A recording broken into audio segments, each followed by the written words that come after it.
সবাই সৎ এই কাজটায়, সৎ থাকার মতো লোক সবাই। যেহেতু জাজ মাল্টিমিডিয়ার মাধ্যমে সব ছবি রিলিজ হয়, যাদের ঘরে বসে ছবিগুলো দেখা হয়, কিছু কিছু তো বিশ্লেষণ করব, সঠিক পুরস্কারটা নির্ধারণ করার চেষ্টা করছি। অ্যাওয়ার্ড জিনিসটা সবসময় আমাদের কাজের অনুপ্রেরণা দেয়, সুন্দর কাজের, ভালো কাজের অনুপ্রেরণা দেয়।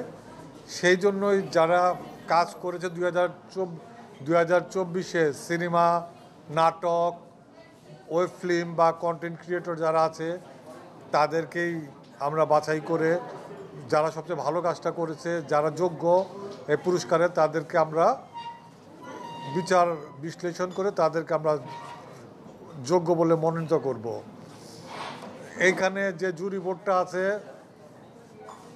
আপনারা জানেন এখানে সবাই সৎ এই কাজটায়, সৎ থাকার মতো লোক সবাই।